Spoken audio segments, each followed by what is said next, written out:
avec le cinquième commandement, nous avons ce qu'il est convenu d'appeler le début de la deuxième table de la loi, c'est-à-dire la partie du décalogue qui s'adresse aux relations entre les humains.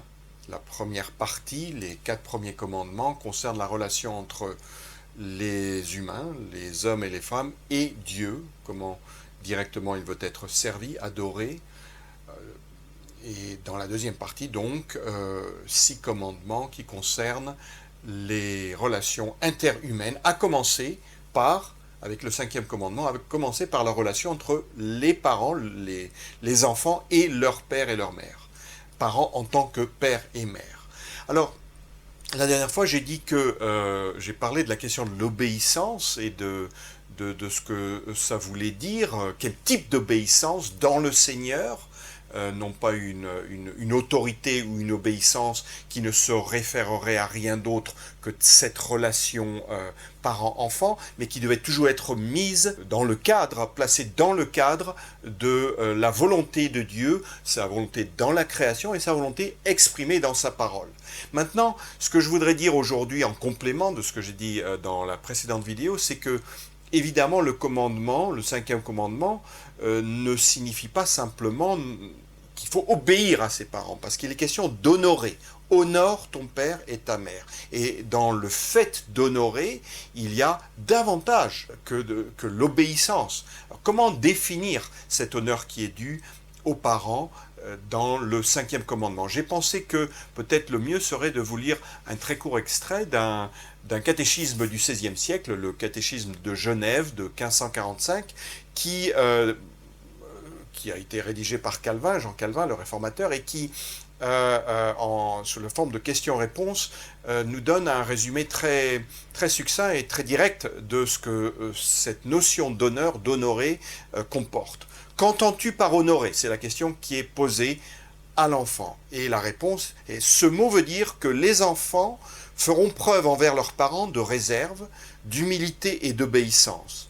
Ils les traiteront avec respect, leur viendront en aide en cas de besoin, ils leur seront tout dévoués. Ainsi peut se définir l'honneur dû aux parents.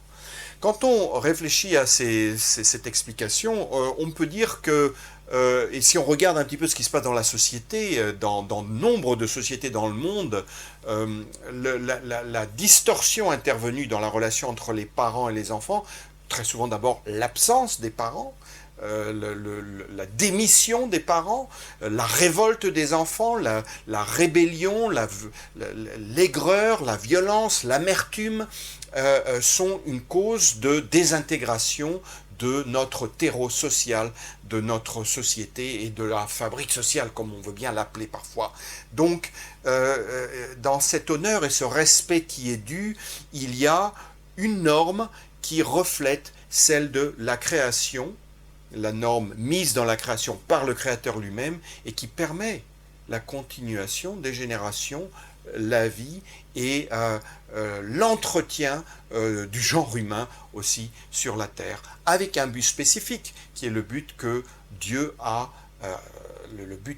assigné à sa création et aux hommes et aux femmes en particulier, afin de les intégrer dans le domaine qui lui appartient en propre, qui est l'univers, qui est toute la réalité tout entière. Voilà. Après cela, je voudrais peut-être prendre des exemples précis dans la Bible. La dernière fois, j'ai cité le Nouveau Testament pour montrer donc à partir des lettres de Paul aux Éphésiens et aux Colossiens ce que voulait dire donc l'obéissance et le fait de ne pas irriter les enfants par l'exercice d'une autorité déraisonnable.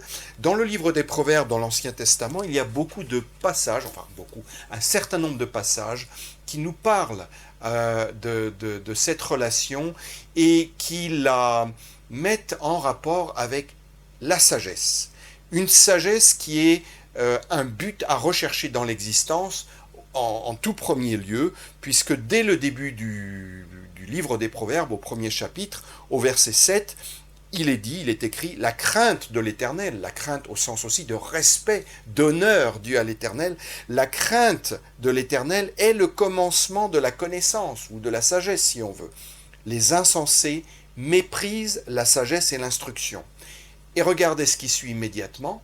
au verset 8 et au verset 9, « Écoute, mon fils, l'instruction de ton père, et ne rejette pas l'enseignement de ta mère, car c'est un gracieux ruban pour ta tête, ce sont des colliers pour ton cou. » Un langage imagé, un petit peu coloré, dans l'esprit de la culture antique dans cette zone géographique, mais également il est question d'une ornementation, c'est-à-dire que la vie est ornée, ornementée par une sagesse qui se manifeste entre autres par le respect que l'on accorde à ses parents et qui veut dire aussi écouter leur instruction, toujours, il faut bien le comprendre toujours, une instruction dans le Seigneur, ce n'est pas une instruction pour faire dériver les enfants des voies de l'obéissance à Dieu qui leur apportera des bénédictions, mais c'est au contraire une instruction qui doit les mettre toujours ou les remettre quand c'est nécessaire sur cette voie de l'obéissance. Voilà, donc c'est un gracieux ruban pour ta tête, ce sont des colliers pour ton cou,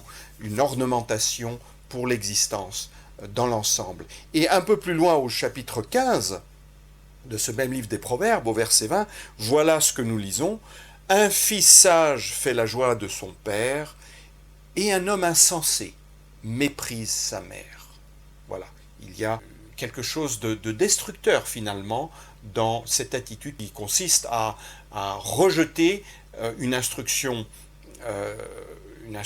des parents qui est une instruction dans le Seigneur. Maintenant, il est évident que se pose la question de savoir, mais que faire lorsque nos parents ne sont pas des gens honorables, ce qui peut arriver, ou ne se sont pas conduits, ou ne se conduisent pas de manière honorable. Est-ce que cela annule le respect qui leur est dû?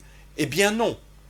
Il y a tout de même une forme de respect qui n'est pas une approbation de la manière dont ils se comportent, mais qui est une manière de malgré tout reconnaître que quels que soient leurs défauts, quels que soient même leurs égarements, leurs errements, eh bien c'est quand même Dieu, le Seigneur, qui les a placés comme parents dans une suite, dans une continuité, à un moment de l'histoire, et certainement dans notre histoire personnelle. Donc cela n'annule pas une forme de respect qui ne veut pas nécessairement dire approbation ou de marcher dans les voies erratiques qu'ils suivent ou qu'ils ont pu suivre.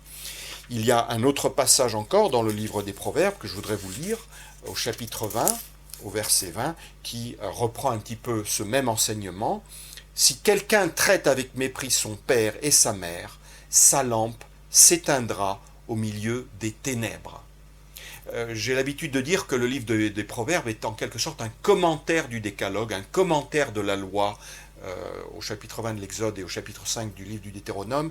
Et là, on le voit assez bien, au sens où, rappelez-vous que ce 5e commandement était assorti ou est assorti d'une promesse afin que tu puisses prolonger tes jours dans le pays que l'Éternel, ton Dieu, te donne. Eh bien, là, nous avons en quelque sorte le négatif, au cas où, quand ce commandement n'est pas respecté, que se passe-t-il? Eh bien, voilà, sa lampe, la lampe d'un tel qui traite avec mépris son père et sa mère, sa lampe s'éteindra au milieu des ténèbres, c'est-à-dire qu'il n'aura il ne va pas pouvoir s'établir, il ne va pas pouvoir jouir de manière paisible de sa vie au sein de sa communauté, au milieu du pays que l'Éternel lui donne. Et en toutes ces choses, nous voyons un exemple parfait d'honneur accordé au Père dans l'attitude de Jésus-Christ, le Fils éternel de Dieu, qui, comme je l'ai rappelé la dernière fois, se soumet entièrement à la volonté de son Père céleste.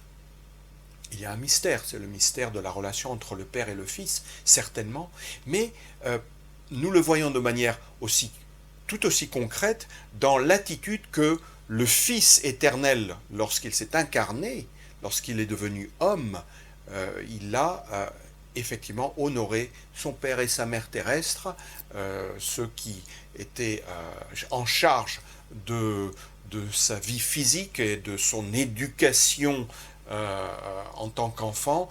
Marie et Joseph, on le voit au début de l'évangile selon Luc, puisqu'il est dit qu'il leur obéissait en toutes choses.